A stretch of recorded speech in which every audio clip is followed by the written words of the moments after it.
Os! Welcome back to The Singing Samurai. Today's video is on the vestibular system, procedural memory, and properly stimulating the vestibular system to help build procedural memory. If you have no idea what any of that means, stick around and find out.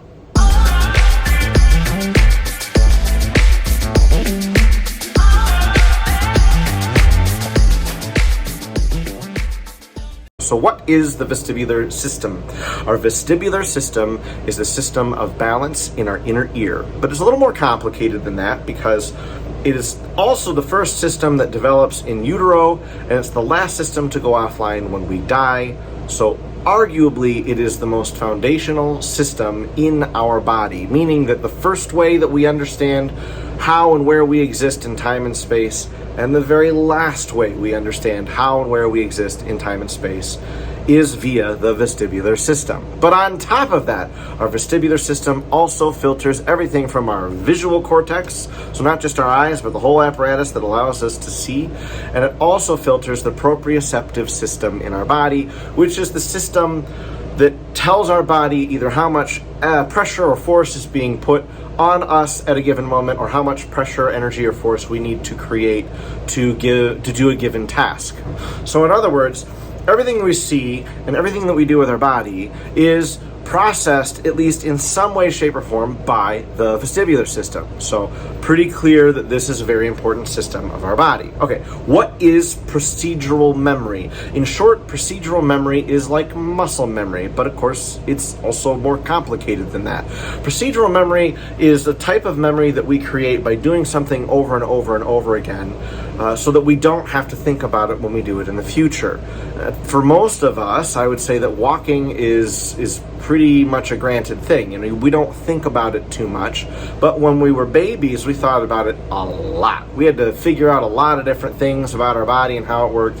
And then once we got it down, procedural memory, it's in our head. Okay, this is how I do that thing, right? So now that we understand what the vestibular system is and what procedural memory is, in short, let's talk about why we should stimulate the vestibular system, and then I'll tell you what stimulating the vestibular system actually looks like, and then how we do that in Yoshokai Aikido. Okay, so stimulating the vestibular system is important for building procedural memory because it's the way that our brain learned how to build procedural memory in the first place. It was heavily reliant, and it continues to be heavily reliant, on the information that the vestibular system provides it so that it knows exactly what the body needs to do in order to perform the given task. To properly stimulate the vestibular system, you need to implement eye movement, head movement, rolling, rocking, and gait movement, such as crawling, walking, and running. And so when we were a baby and we were doing all of these things, rolling, rocking, eye movement, and then eventually crawling, and then maybe sitting up and then standing up, walking and running, all of those procedural memories we built via the vestibular system. And so if we continue to stimulate the vestibular system, it's like accessing this most foundational part of our brain and saying, help me out. You know, so any of us who are in the studio who have a great deal of procedural memory to build, this should be very, very important to you. Think of procedural memory as your technique, because that's exactly what it is. Anything that you do that's technical, from how you stand, our posture, how you breathe, how you support your sound, all of your articulators for diction, how you gesture, how you move across the stage, any of the things that we do that we don't actively want to be thinking about while we're singing, we just want to know is there, our technique.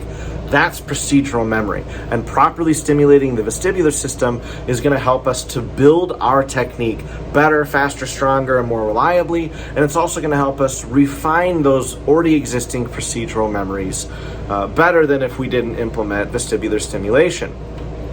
For stroke victims, as an example, oftentimes vestibular stimulation is implemented to help them learn how to gain access again to various systems of their brain that might have been damaged by the stroke, to help them move properly again, to walk what have you. And so there's a lot of clinical evidence that the proper stimulation of the vestibular system really does help us build procedural memory. And although it's kind of a sad thing to think about, even Alzheimer's patients who are losing their ability to recall declarative memory, which is, objects, places, people, things, they can still learn and refine their procedural memory via vestibular stimulation. So it really is a separate system of the brain that we can and should be tapping into as singers. And this is also true for those of us in the dojo, in a martial arts dojo.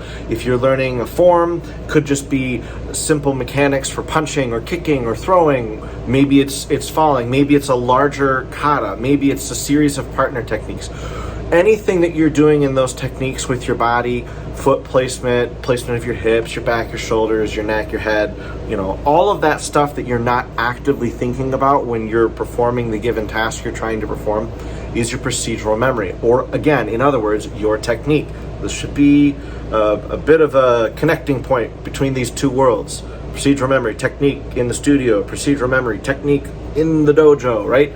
We rely on our technique to be there in both situations so that we don't have to actively think about every single lesson our teacher has taught us, because that would just be way too much information to consider. It took me 12 years to learn how to sing. That's 12 years of a lot of lessons, of a lot of things that I definitely have forgotten in one sense as far as my declarative memory goes, but I remember in my procedural memory, and I keep it refined by training actively in Aikido. Okay, so how is training actively in Aikido properly stimulating the vestibular system? I'm so glad you asked. There are two partners in Yoshokai Aikido. There's Shitei, who is the one who studies on balance, delivers the technique, and looks like to the outside eye they are the winner. And there is Uke, the one who studies off balance, the receiver of technique, and the one to the outside eye looks like the loser. Shitei's movements, all about being on balance, are let's go through the basic movements in Yoshokai Aikido as a good example. So our basic stance, kamae, our pivots, 45-degree pivot, 95-degree pivot, 180-degree pivot, cross step in, 180-degree pivot, shuffle step in, body change, cross step in, body change, elbow power number 1, and elbow power number 2.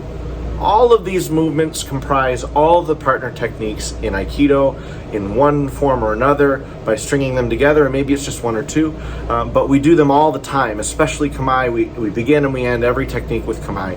So all of these movements involve gate movement, and that gate movement, as I said before, stimulates the vestibular system because of the changes of direction or of our center of gravity. There is a little bit of a head movement, but the arms and the legs moving together to move the body through time and space properly stimulate the vestibular system. For Uke gets the other half of that list of head movement, eye movement definitely, quick changes in direction, rolling, rocking, crawling, and you could even make the argument that falling down is a way of stimulating the vestibular system as well. So if you're Uke, if you're doing a break fall, if you're being dragged across the mat, or you're kind of crawling across the mat with a partner, or quick changes in direction that result in a pin to the floor or maybe a throw to the floor. These are all checking those other boxes for proper vestibular stimulation. Okay, so what's really cool about the way that we train in Yoshokai Aikido is that because it ticks all these boxes for vestibular stimulation, the way we train in Aikido helps us to better train in Aikido, which is really, really cool. And that's pretty common for, I would say, the majority of combat systems studied. So it's not just to say this is only in Yoshokai Aikido. You could get this in Judo, you could get this in Karate, Tang Sudo, Taekwondo, Kung Fu, you name it. I think there might be the argument made that if you take a lot of blows to the head, that's kind of counterproductive to stimulating the vestibular system. But you understand, at least in part. I'm making the claim that via the proper stimulation of the vestibular system from training in Yoshokai Aikido allows the singer to reap those benefits of vestibular stimulation when it comes to building their technique in the studio.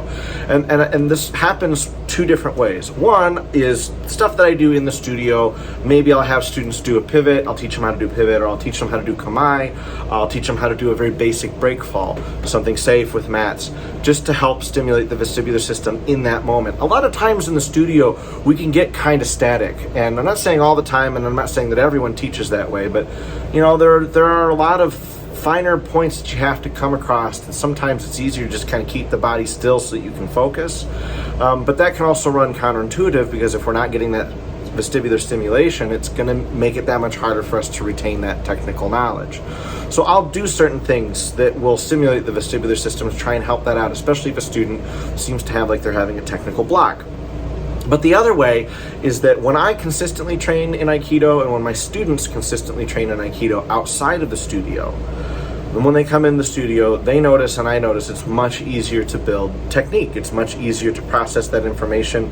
It's like our brain is primed for it, because our brain is primed for it via the vestibular system being so properly stimulated and taking in all the information we see and all the information that we feel externally and turning that into information we need to build technique. So there you have it in a nutshell. This is a much more complicated topic, obviously, than 10 minutes allows for, but I just wanted to give kind of an introduction to these ideas, something that's easily digestible. I will be remaking some other videos that explain these things in maybe greater detail, but there you have it. If you have any specific questions, please put them in the comments below.